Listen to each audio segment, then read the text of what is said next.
very special edition of Bishop Barron Presents. I'm here in the pool house of the Vice President's residence, and I'm here with the Vice President of the United States, JD Vance.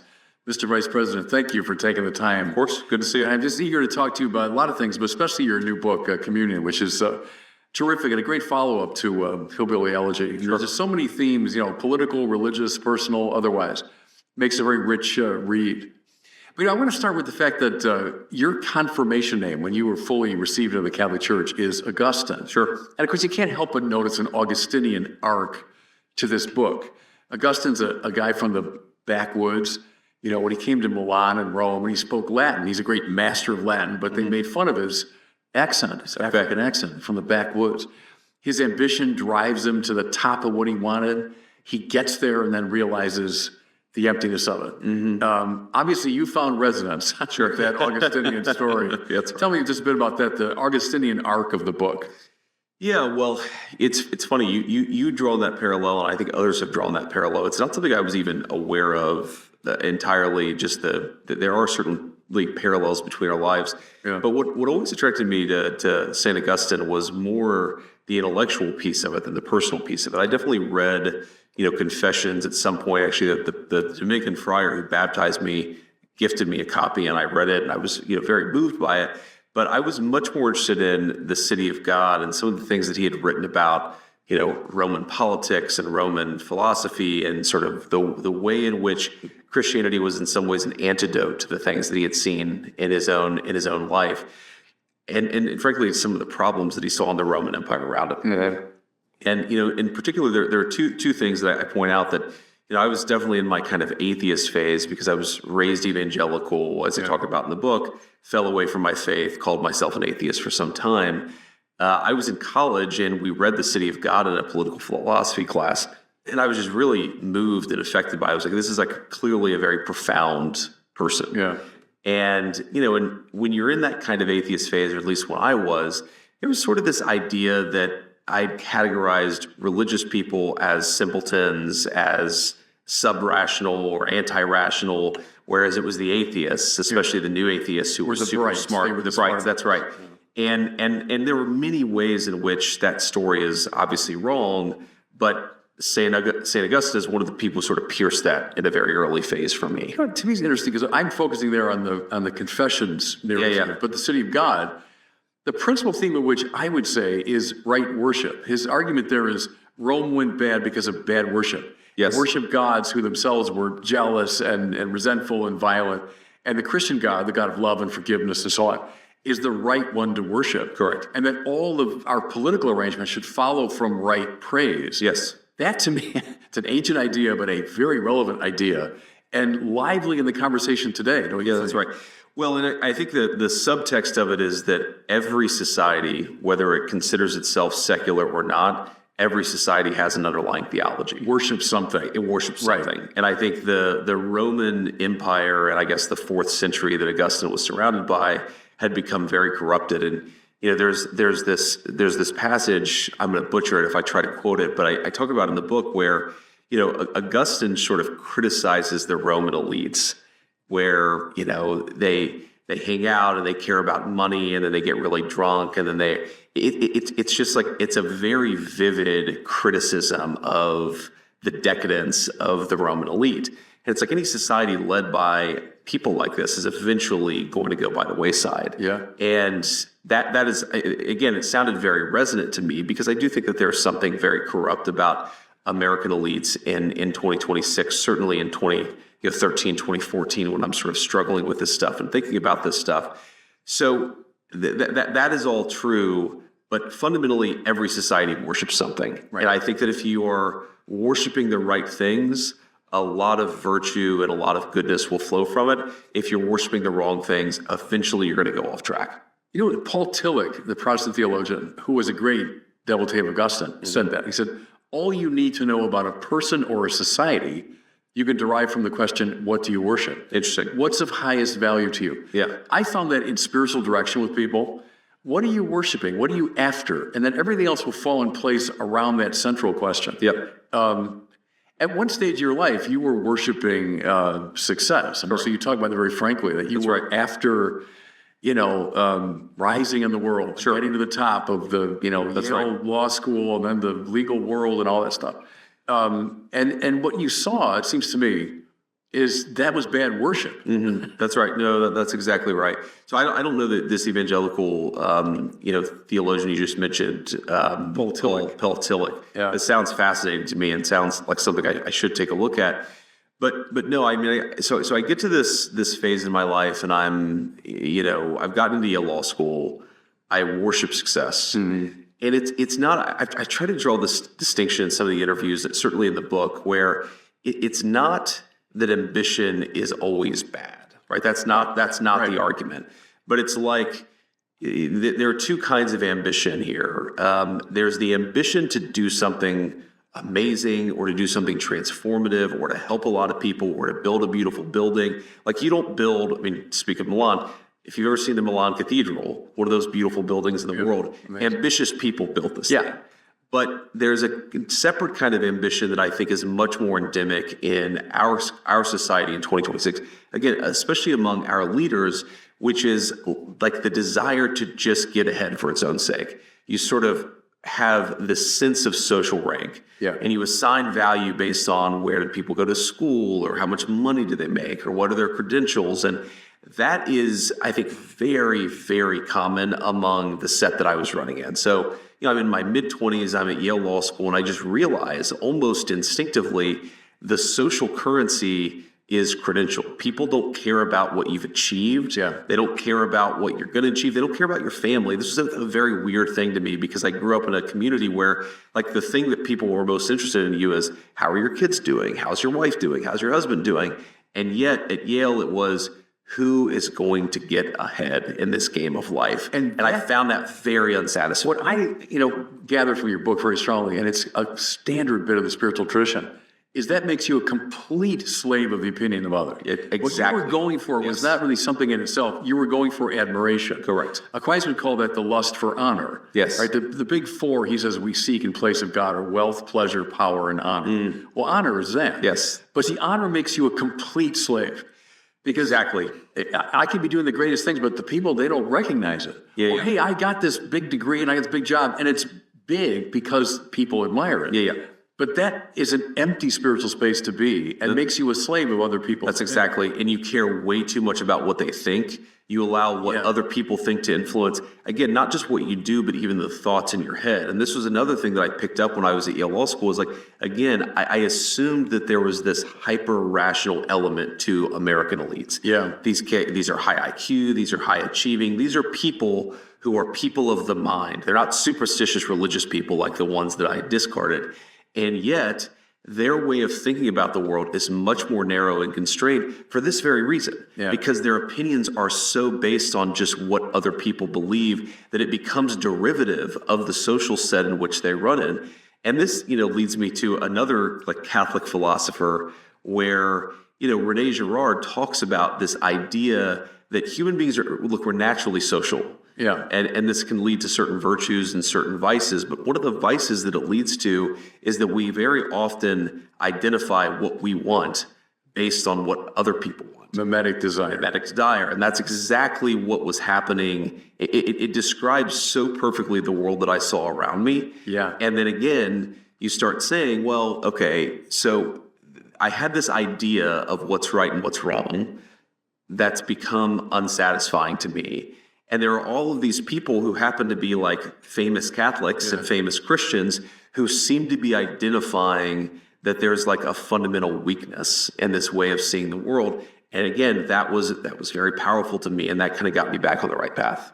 Tell me more about Girard. I had the chance to meet him toward the end of his career. Really? He came to Mundelein Seminary to give a series of lectures.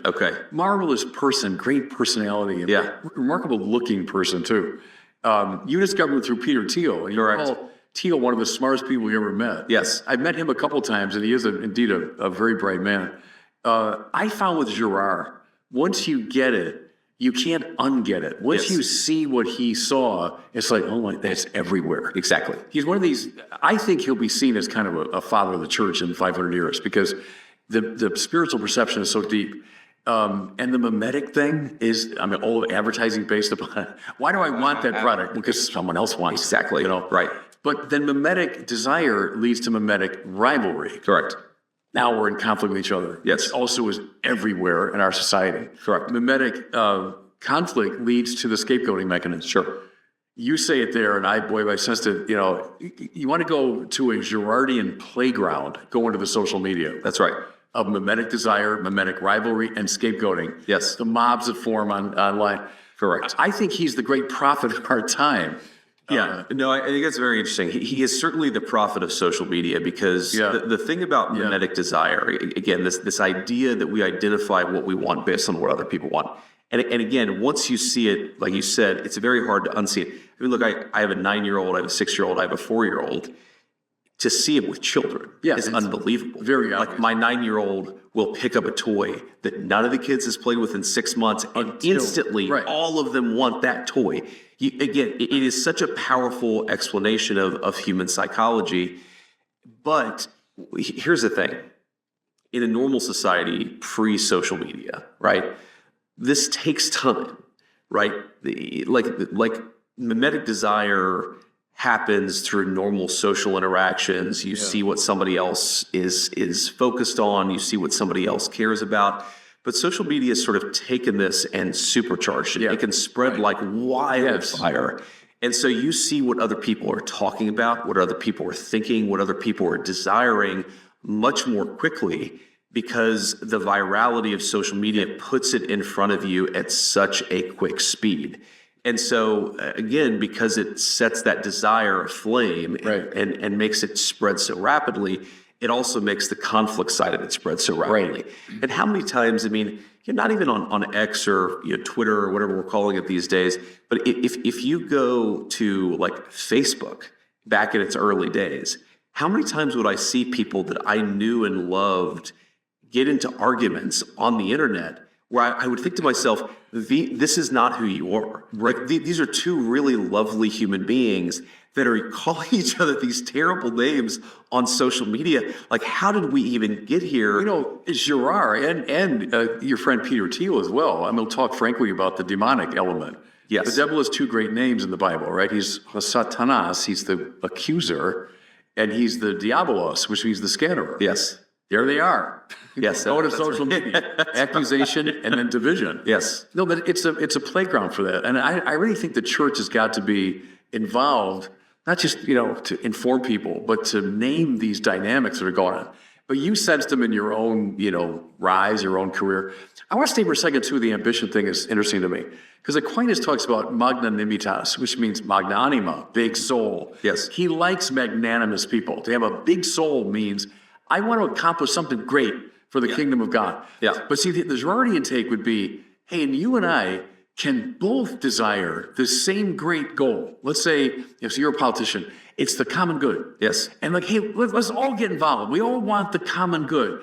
We're not looking at each other. Mm-hmm. We're looking together at a transcendent third. Yes. That's Aristotle too. Yeah. But see, that's the distinction between a healthy ambition and the one that becomes fussy and self-regarding. Correct. And, Yeah, and I think it can become even the desire. This is, again, the social element to human beings. It's not always a vice. It can very often lead to virtue. Right. But it has to be ordered in the right way. And so, if let's say you take two politicians who both are trying to achieve the common good. Yeah. Now, that can lead to them working together, them recognizing their respective strengths and weaknesses and actually trying to sort of do that together. Right. That could also lead to, well, if we both want the same common good and then let's say we both want the same office in order to get to that common good, then that leads to rivalry, for rivalry's sake. Yeah. And so I do think that one of the takeaways of sort of this through line of Augustine to Girard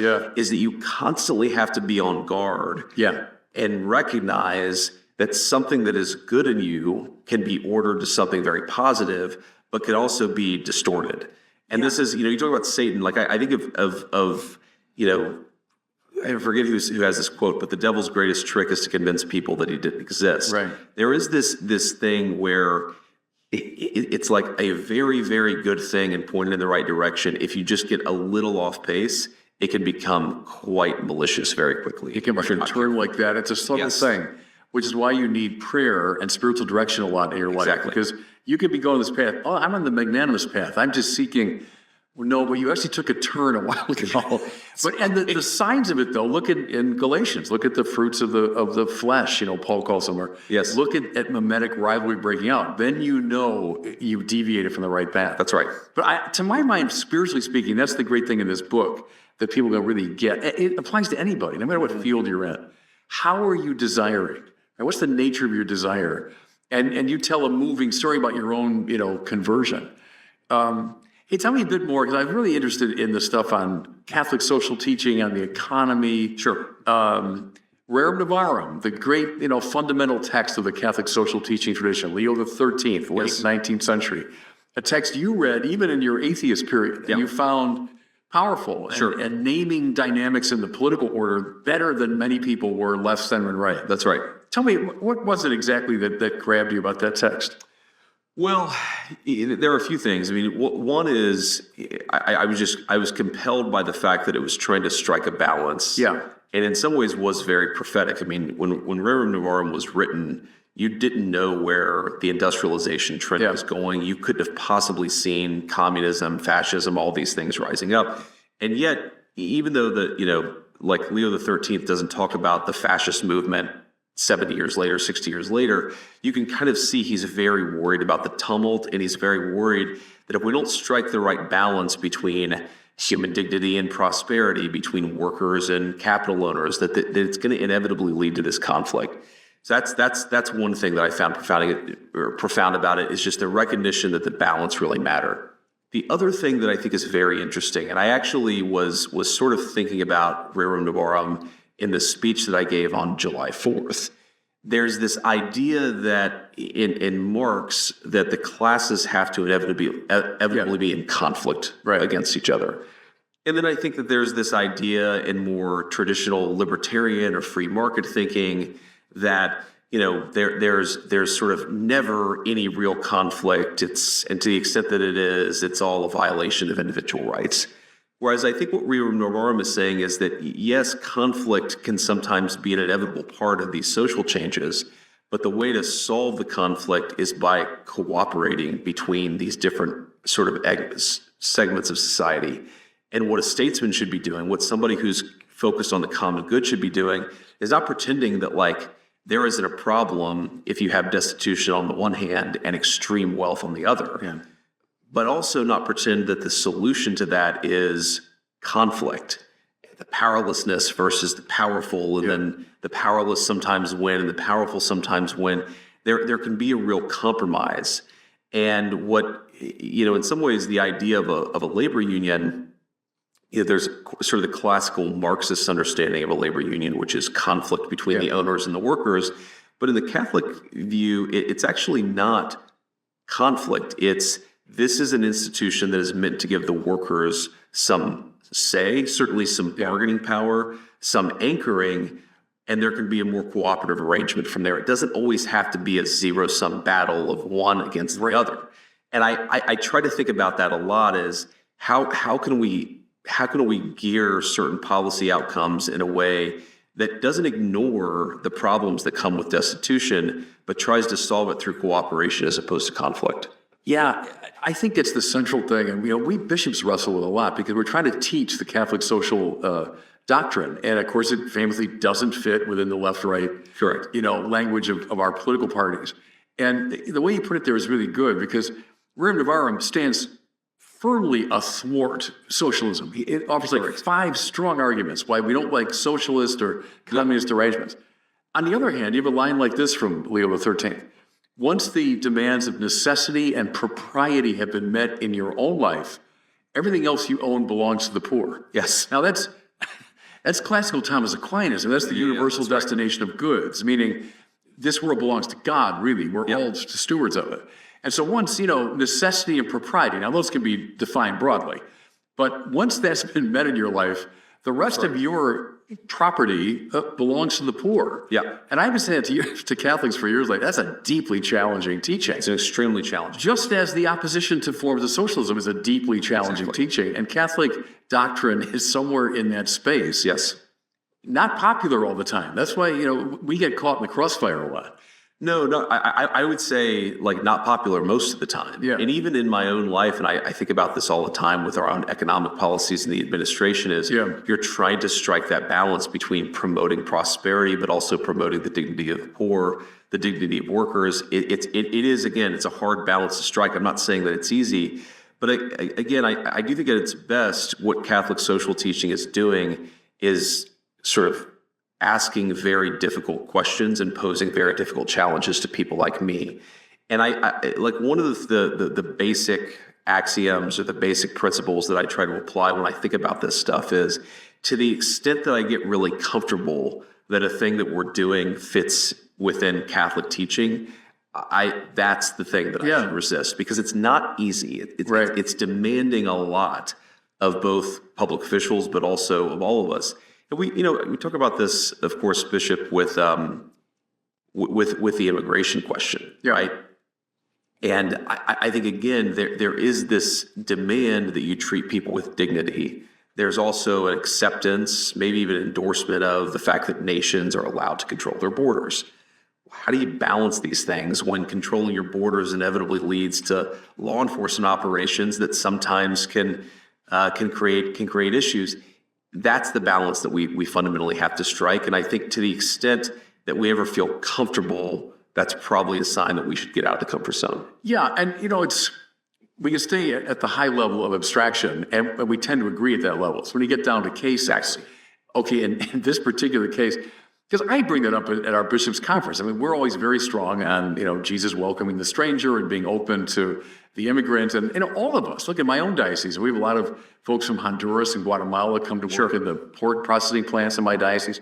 So we all face the pastoral challenge of people coming to our country and being taken care of and so on. But then, yes, as you say, the right of a country to defend its borders, to enforce its immigration laws, and that. See, what I would say is it's not my job as a bishop to work out the details of that particular policy. That's your job. That's the job of people who really know what's obtaining on the ground and so on. Yeah. And that's an ongoing problem. That's an ongoing issue. How do we bring these to bear? I think my job as a bishop is to bring the great principles to bear and make sure that they're taught publicly and so on. But then it's the job of Catholic politicians, I would say, to now apply these in the particular case. That's right. That's how I think of it too. And I think that for that to happen the right way, for you to play your role correctly and for me to play my role correctly, it just requires a constant ongoing dialogue, because as you get into the nitty-gritty of applying these principles in the real world, you're not always going to do it perfectly. There are going to be ways in which the pastoral duties sort of, maybe we're not taking proper account of it. Yeah. So I think at its best, again, there is going to be an inherent sort of, there's going to be a relationship where the clergy are constantly sort of trying to engage on these issues in a positive way. And then we're constantly trying to apply these principles in the best way and the most consistent way. And that will, as we've seen sometimes with the Vatican and our own immigration policies, that sometimes does lead to conflict. But, one of the things I've tried to drive home just over the last few months, where I've been talking a lot about this, and there's been a lot of discussion about, the Catholic clergy disagreeing with the Trump administration on this or that issue, is I try to say, like, that's actually okay, because that dialogue is sort of how the clergy does its job, and it's how we sort of respond, and that's not a bad thing to me. Like, there's this idea, and it's because of our hyper mimetic political media. But every time the Pope says something mildly critical of a Trump administration policy, it's like, oh, the Pope hates the Trump administration. Right. Well, actually, no. Maybe the Pope is trying to provide the kind of moral teaching that is inherently part of his job, and then we have to take that and try to apply it, which is part of our job. And conversation is essential to that. Yes. Not just kind of exchanging invective at a high level of abstraction, because at the high level of abstraction, we tend to agree with each other. Yes, openness to the stranger. Yes, a right to defend the border. That's right. Now let's get down to cases. But to do that, you have to be in steady conversation. Exactly. Which is why I kind of, not to take this, obviously you ask whatever questions you want to, Father, but I always found the conservative reaction to Pope Francis. I say this as a very conservative Catholic. I take the teachings of the church very seriously. I'm obviously very politically conservative.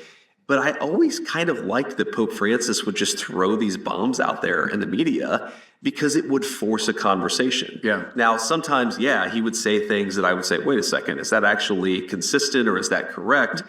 But it forced a dialogue, and he was kind of a genius at that. Stay with Francis for a minute, because I think that the document late in his papacy called Dignitas Infinita is one of the best summaries of Catholic social teaching in its breadth and its variety. Sure. So, left-wing people, love this, this, and that. Right-wing people love this, this, this, and that. All the above. And that was a good challenge to the political conversation. That's right. Francis was another good example is that universal destination of goods. So in another one of his later documents, he talks about a nation's obligation to poor nations. So again, once the demands of necessity and propriety have been met, the rest of what you own belongs to the poor. That applies personally, but also at the national level. Well, he was being criticized by a lot of right-wing Catholics as a Marxist. I hate Marxism, but I wrote frequently saying, no, that's not Marx, that's Thomas Aquinas, what he's saying there. So that's a good example of how to shake up that conversation in a good way. That's right. And we should keep having it. Yes. That's what bugs me in some way. We don't have it at the level we should. Well, and that's, again, back to the point of the devil being a deceiver is one way to try to turn people's minds off of very traditional and I think ultimately true Christian teaching is to name it as something else. Again, to your point, Catholics have very serious theological problems with Marx. Like, we are not Marxists. But there are ideas that are very not Marxist, but are also extremely Christian about the universal destination of goods that we have to contend with. And again, like I talk about this a little bit in the book. I'm not saying I have all the answers. I'm not saying I know how to apply all these principles in the perfect way. There's always this kind of balance between promoting economic growth, but then ensuring that everybody has their sort of, a good opportunity to get their piece of the pie, so to speak. Yeah. But I find this just one of the things that I liked, and one of the things that more importantly spoke to some deep part of me about the Catholic social teaching is this idea that Jesus Christ does not confine himself to little spheres of your life. That if it's true, it has to be true everywhere. And he's the Lord of your life, the whole of your life. Exactly. And yes, like Jesus really cares about how you treat your wife, and he really cares about how you treat your kids, but he also cares about everything else too. And I do think that this is, one of the frustrations I had growing up as a young conservative Christian is this idea that it sometimes felt like whenever Christians engaged in politics, we were very comfortable engaging with this or that social or cultural issue, but not anything else. And I actually think there's an opportunity for us to rediscover a more fully Christian politics that says that actually Jesus has opinions about all these things. And in fact, if you don't get all of it right, you risk getting the most important parts wrong. You can't just confine your faith to these narrow little slices of society or of culture or of your own life. It's got to be true for the whole thing. Remember C.S. Lewis's line about most of us, if we invite Jesus in, is to the front parlor of the house for an hour a week, and then please go away. Yes. But he wants to be Lord of the living room and the dining room and the bedroom and the kitchen and the basement and the pool house. He wants to be Lord of the whole operation. And that includes our economic and political life. So we can't bracket those. That's not spiritual stuff. Of course it is. Everything. No, and I think I gave into this, again, more in my sort of anti-Christian age, but there was a part of me that wanted to say God should be about God and religion. Churches should be about churches. Leave the politics to the politicians. But again, if you really believe that Jesus Christ is the Son of God, and you believe all the truths that flow from that, to your point, he actually has a lot to say about all parts of your life. Right. And see, I think the answer is people like yourself and others that I've met, for example, in the Trump administration, A lot of Catholics. Yeah. Good. Catholics in positions of high influence who understand the political, economic, social, all the details. I don't understand all. That's not my bailiwick. Yeah. That's your bailiwick. But to bring your Catholic formation and sensibility into that work is a way to do it. You know, I love the chapter in your book on the dismal science on economics because it reminded me very much of my training, not far from here at Catholic U when I was a kid many years ago. Yeah. And we had great professors of philosophy who would say, we get it today completely backwards. In the classical world, let's say Plato, Aristotle, the point of politics was to make us virtuous. It was to make us good. Yes. To seek the common good, to create the right society. Economics, right, literally the law of the household, was private matter. It was a household affair, right? And we reversed it. Yeah. You know, where now almost everything in politics is about economics. That's our main preoccupation, economics. And the moral order, that's private. That's right. Well, that's stayed in my mind ever since. That's a really insightful thing. And you were catching that, I think, as you look at how we measure the value of life and how much of political discourse is about GDP. And it's read through an economic lens almost exclusively. That's right. And how problematic that is. Let's talk about that a little bit. Yeah, and it's not to say that, growth doesn't matter. If you don't have growth, if you don't have prosperity, then obviously a lot of people will suffer. But, a friend of mine made this observation. He called it economic piety, which, it's a play on words, Piety. Okay, yeah. Which this idea is that we have become so obsessed with the economic measurements that's how we judge ourselves. That's how we judge our success as policymakers. And like fundamentally, let's just take like a very simple example. When let's say you have a young married couple, both are in the labor force, okay?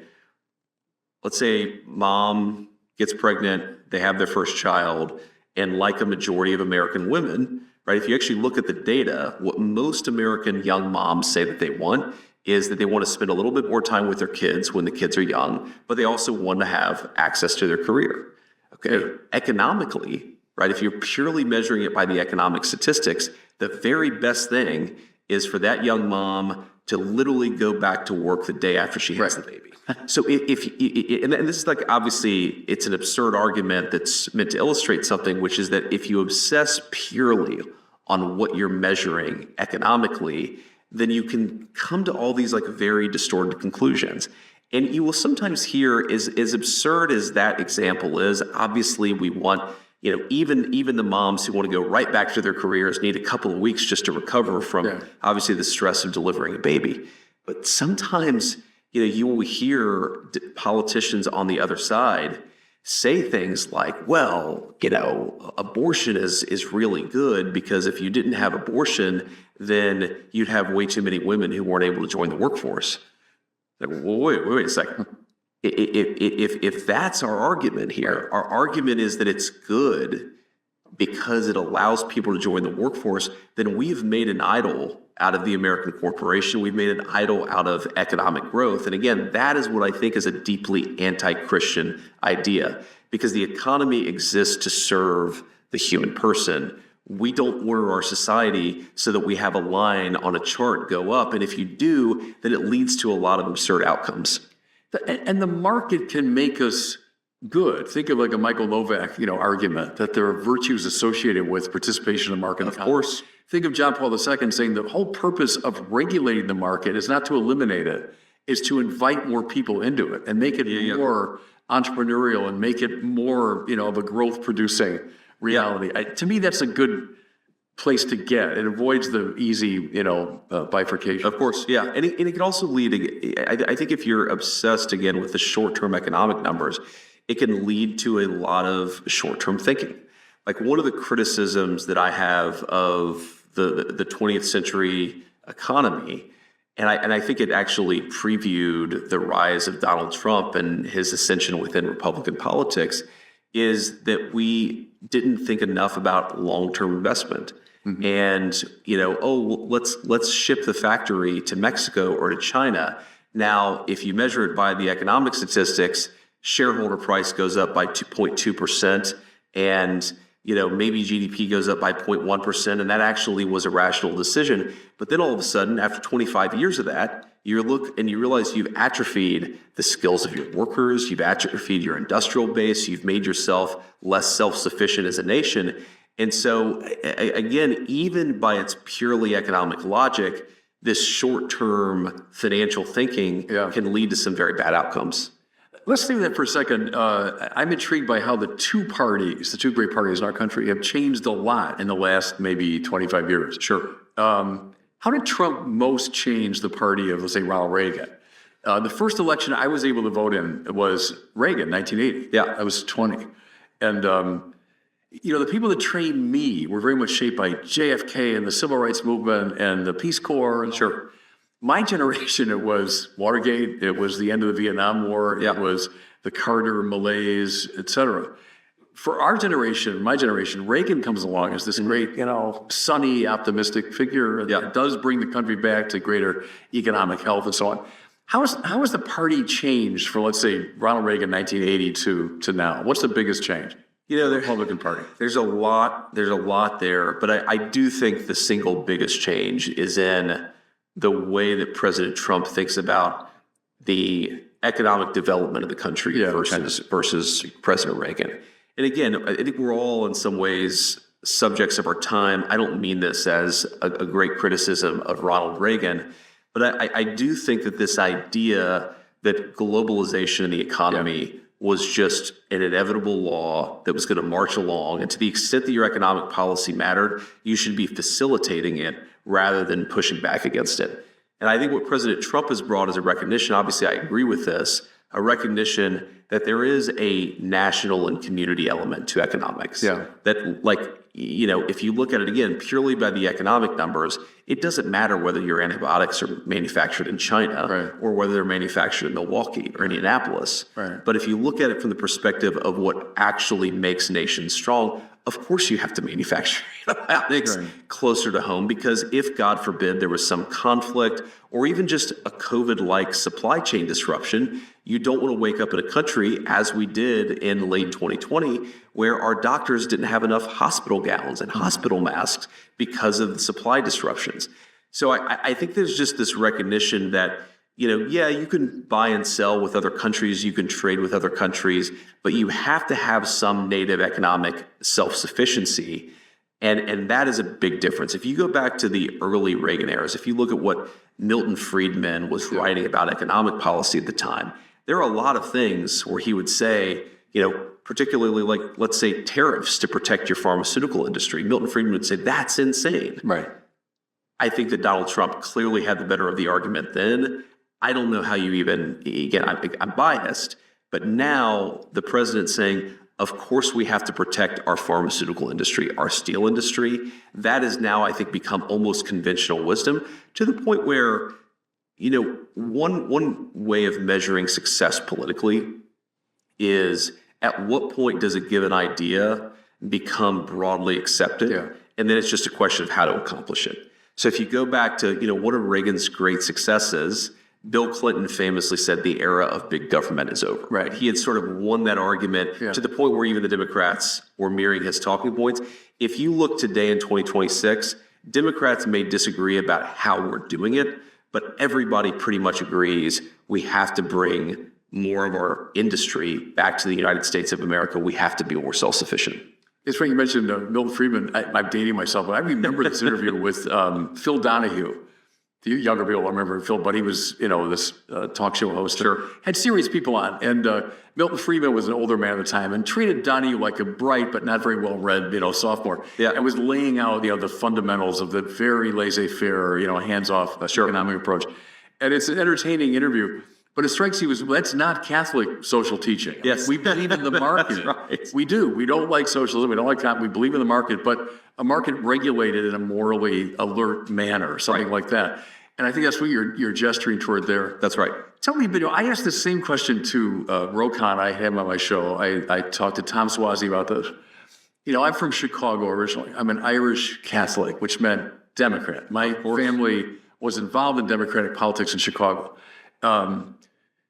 Roe v. Wade had a lot to do with Catholics getting uneasy with the Democratic Party. Mm-hmm.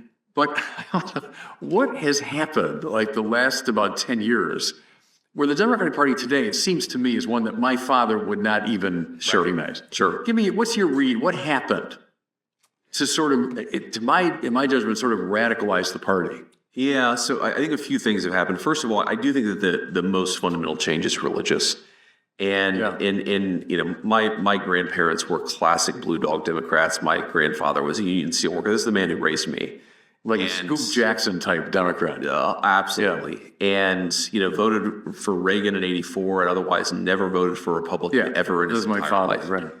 So what happened, though, is if you go back to that Democratic Party in the 1980s, and I actually talk about this, I think, some in the book, that, religious identification, religious attendance, both Republicans and Democrats were equally Christian. Yeah. They may have went to different churches. Right. And obviously, Jewish Americans at the time were more in the Democratic Party and the Republican Party, but there's still just this sense of we're like a broadly speaking ecumenical, God-fearing country. You see that in both the Democrat and the Republican parties.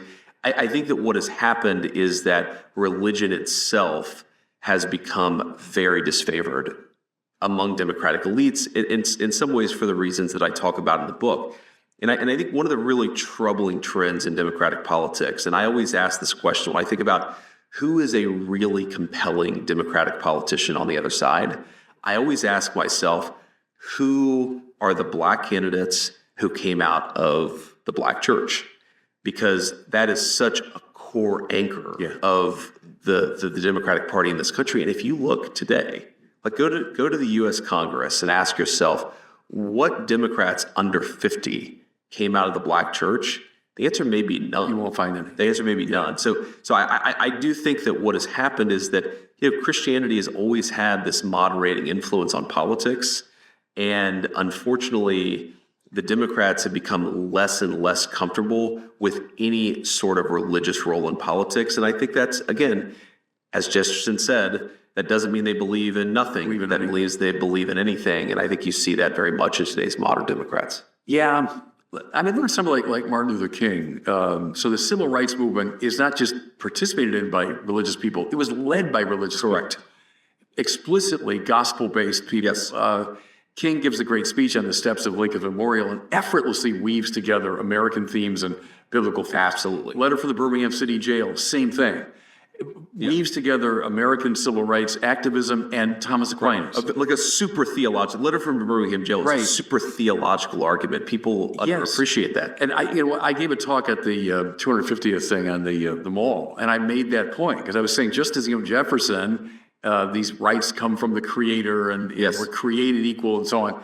That's what King saw as well, that the American ideal is grounded in a finally biblical ideal. It's not theocracy, it's not the imposition of religion, but it's the information of the political by the religious. And I would agree with you there that's been lost in a lot of our political discourse and convictions. That's right. Tell me a little bit about, I have a quote here from you, when you went to the Munich Security Conference. It's a really interesting gathering. Some of the leading lights in politics, economics, the military too, I suppose. Here's your quote. It was Western Christian civilization and the values particular to it, the concept of natural rights, including freedom of speech, a sense of duty to one's neighbors, an obligation of the strong to protect the weak. Meaning that's what that undergirded the convictions. Correct. And that's that's been lost. That's right. Yeah, so this is a very formative thing for me. So I'd just become a United States Senator. I was young, I was sort of up and coming, and I go to the security conference, which really it's the defense conference in the world, especially for the United States and its allies. And of course, the Ukraine conflict is sort of top of mind there in Munich, but there are a lot of other sort of bigger and deeper questions, like what does the Western Alliance stand for? And what I realized is there is an extraordinary Christian foundation to the entire Western Security Alliance. Like the person who founded the Munich Security Conference was one of the Christians who was involved in the attempt to assassinate Adolf Hitler. And he was one of the few who survived. But then you actually look at that early post-war Western Alliance. look at Eisenhower, Yeah. some of the things that he said. I mean, he Deeply religious. He would be called a theocrat if you gave anything like Eisenhower's speeches Or today. Konrad Adenauer on the German side, right? Absolutely. But all of these Western leaders, they thought that they were creating something very influenced, founded on a Christian concept. And now, and what I saw in Munich was a certain sense of tragedy or sorrow. There was a nostalgia for that era. Like the Western Alliance in 1950 was so strong, and everybody felt, and this is, I guess, in 2023, well, now it's so weak. And I was kind of struck by the fact that people weren't asking the question, well, what had really changed about the West from 1955 to 2023? It's obvious. And it's obvious, right? Yeah. It's that our society's kind of lost that binding moral vision, that unifying moral vision, and they were trying to recapture all of the good things out of it without the underlying foundation. And they're almost, there was something, because I went into this conference and I remember I was kind of angry at them. I felt they were naive. I felt like they were dumb. I felt like they weren't really understanding what was really going on in the world. And I came out actually with this deep sense of respect, but also sorrow, because they're nostalgic for a world that doesn't exist anymore, but they can't quite bring themselves to get it back. Well, you said Will Hertzberg, the cut flowers theory, that we cut flowers, you put them in a vase, they'll look fine for a while, but then they'll die in short order. Exactly. They're cut off from their base. Yes. Well, the same thing with the great moral values and political values that inform people like Eisenhower and Adenauer and that generation. They were rooted in the ground of Christian faith. Correct. Now, cut them out. So, human rights and the freedom and the individual, and put them in the water. Yeah, they look good for a while, but they are going to fade. Yes. And that's what you noticed, huh? That's exactly right.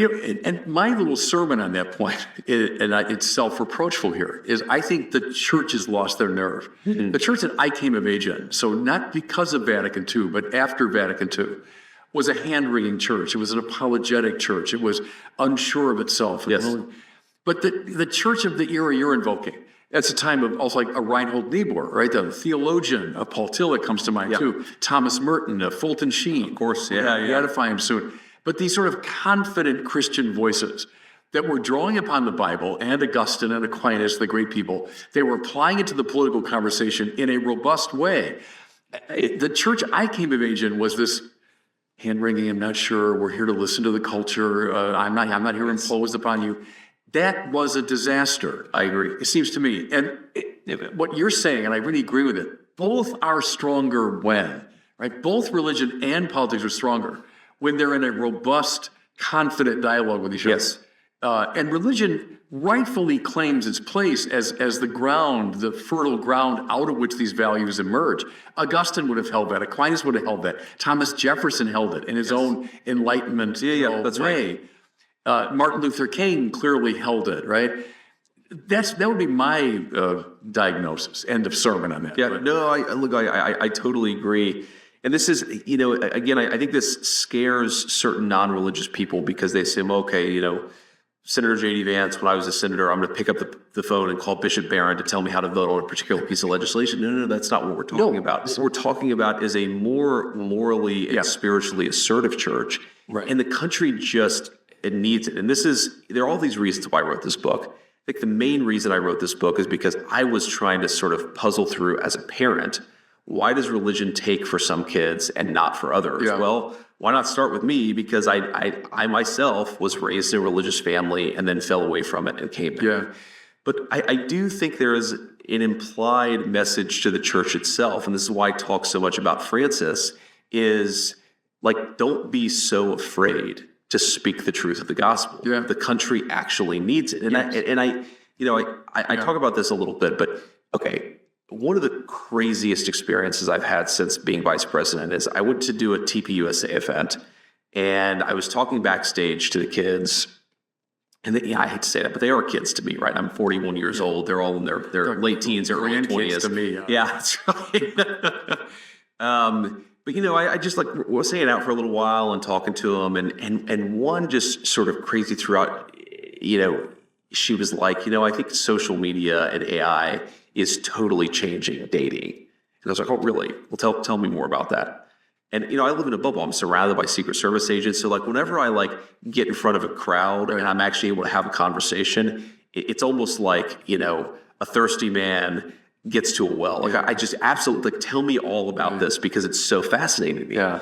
And she was explaining that her and her friends, the way that they were like engaged in text conversations with boys that they were seeing was to feed the conversation into ChatGPT and then to have ChatGPT spit out. It's like Cyril and Bergerac did, right? And I'm like, whoa, this is crazy. And then I realized actually talking to these kids, like, because some of them were, they were actually close to getting married. Some of them were dating. Some of them were just like very, very down on, and it was almost like an itch had been scratched because all of them just all of a sudden were telling me what a bad situation there was in the dating culture. And I realized that, the technology that actually brings man and woman together successfully is the church. Yeah. And yet, so you have young people who are using ChatGPT and they don't want to.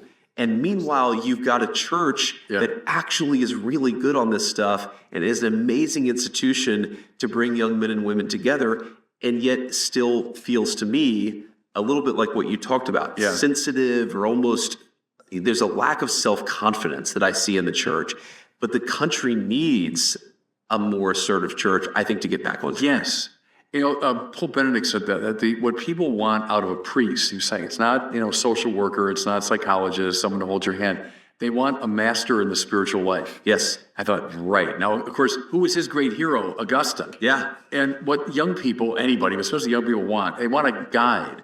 Doesn't mean someone imposing himself and all that, proselytizing and not that. But someone that with confidence can say, like when we talk about the outset of this conversation, there are certain dynamics in the spiritual life that the great masters have known forever, and things that are making us very unhappy. The church has a lot to say about that. Yes. Here is why, and so, an assertive church in that good sense, absolutely, I think is what we want. That's right. Hey, tell me a little bit. I was very intrigued by, famously, you're one of the last people to see Pope Francis alive. Yeah. And he asked to see you, and you're very moved by that. And here's the very frail man, literally about to die, had the conversation with you. But then afterwards, you sat down, I think it was Cardinal Parolin and some of the other, foreign policy people, and you just felt that they didn't get beyond, I think as you put it, trite platitudes. Yeah. It kind of speaks to our earlier part of the conversation, but say a bit more about that. Is what was dysfunctional in that conversation? Yeah, so I should say it's the Archbishop there who's from, I think he's from Ireland, Paul Gallagher. Yeah. So, he and Cardinal Parolin, I've spent a fair amount of time with them over the past year and a half. I have a lot of respect for them. But I also think that there was, in the first meeting that I ever had with them, I found Cardinal Parolin particularly fascinating, especially when it's just you and him, one-on-one. But in this formal diplomatic setting, you're in this beautiful castle at the Vatican, and you're in this amazing room. It just felt like they didn't want to move past the diplomatic platitudes. And, they would say, well, of course, the country has a right to control its borders, but we would really prefer that you show more respect for the dignity of the migrant. And it's like, okay. Which seemed everyone of goodwill would agree with that. Exactly. Like, Father, I don't disagree with that. Yeah. But, let's talk. What do you actually mean here? Or here's my basic summary of that is again, I think that there is an impulse within the church that is very comfortable in dealing with the highest level of generality, because then it's not challenging to anybody. Right. But I think what the country actually needs, what society, what the entire world actually needs, again, is not, there's like the nitty gritty, we don't need the Pope to be the president or a king, but we, I think, need more than the level of generality that we currently see coming out of the clergy today. And that's, of course, a difficult balance to strike. You get sometimes too close to the details, sometimes too general. But I feel very strongly that right now the current hierarchy is way too uncomfortable dealing with anything other than abstraction, and that just really has to change. And I'm the Vice President of the United States, encouraging them to be more active, even though I know it will mean they sometimes are going to be more critical of the things that I do or the things have the the conversation administration does. in a creative way. Conversation is very important. And I think, Pope Leo obviously is very new in his pontificate. He's a very young man. Obviously, he understands American culture better than any pope in history. I really hope that he actually changes this, because I think that he's clearly a brilliant guy. He's clearly a very holy man. Augustinian. He's an Augustinian. And I think that at its best, he could make the church engage with the world in a much more direct way. And we'll see. I think you see signs of that happening. I thought the AI encyclical was very, very good, but I think that is what the world actually needs out of the church in this moment. It is in a period of crisis, and the church in some ways is in a technological age. It's the most ancient technology that's ever existed, and the reason it survived this long is because it actually works. Yeah. Let me, in the remaining minutes, shift back into maybe a more personal. Sure. How do you pray? What's your prayer life like? Yeah, I'm trying to get better on this. This is one of these things where you get out of practice on it, and it's hard to fully get back into practice. But you got to take the time. Thomas Merton, someone asked him, what's the one thing I can do to improve my prayer life? And Merton said, take the time. Yes, that's That was the number one recommendation. That's right. So what I normally will do, and this is a bit of practice, is in the morning I will try to do a decade of the Rosary, and then before I go to bed as well. And that's just kind of do the Our Father, do the Glory Be, do the Hail Mary. Of course, pray with the kids before dinner time. But the thing that I'm trying to do a little bit more is to get the kids into it as well. So to say prayers before bedtime, but probably 80% of the time I fail on that because either bedtime is too chaotic or because I'm at the White House. So there's the thing that one of the things that I lost from going from my Christian upbringing to becoming an atheist is that I just got out of practice with it. Yeah. And I found actually one of the things that really attracted me to Catholicism is that when I got back into prayer, it's like I didn't have a natural voice for prayer anymore. It's hard to describe, but it's like when I was 17 and I would get on my knees and clasp my hands together, I would know what to say. Yeah. When I was 28, I didn't know what to say anymore. But there are all these prayers that you just doing it, getting into the practice of it. And this is one of the things that I always encourage people to do is you don't have to be perfect. You don't have to have this like super eloquent prayer. Sometimes just doing it is the most important thing. Yes. And so that's what I try to do at least once in the morning and once at night. Practice your way into it, right? So take the time, but also have a practice. I think it's great to carry some symbol of the faith around with you. So someone like you, who are facing every day tough decisions, important decisions affecting the lives of millions of people, literally around the world. Sure. That you have a rosary in your pocket, or you have a crucifix, or you've got an icon or something that you carry with you, that you can touch with your hand. It's a good idea. Lord, help me. Yeah. You're tempted, or you're torn. What do I do? Lord, help me with this. Something as simple as that. Yeah. The Jesus, I trust in you is sort of, I probably say that a dozen times. Which is terrific. Yeah. And the Jesus prayer is thinking of, Lord Jesus Christ, Son of God, have mercy on me, a sinner, repeated over and over again. And you get this little thing called the shotki, a little rope of knots. Yeah. And carry that in your pocket. Okay, that's a good idea. I think that sort of thing, that really concretizes it. Having the kids, too, learning the ways of prayer, that's great. Yeah. Kids, you got to discipline. Say, just do it. That's right. I don't care if you just do it. But then you can participate in that, too. Sure. Say, okay, I'm gonna kneel down with you. I'm with C.S. Lewis there, too, that, the body has so much to do with prayer. And that's a very Catholic thing. It's not just a Platonic exercise of I'm going to flee from the body up to God.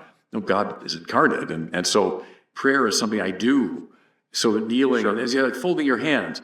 Or as a Catholic, I was even holding the rosary can put me in an attitude of prayer because it's an embodied thing. Sure. But I think for someone like you, as a Catholic in very high office and very important influence, that right worship, that your order to God over and over again is super important. Yeah, you know? yeah, no, that's absolutely right. And I just want to be,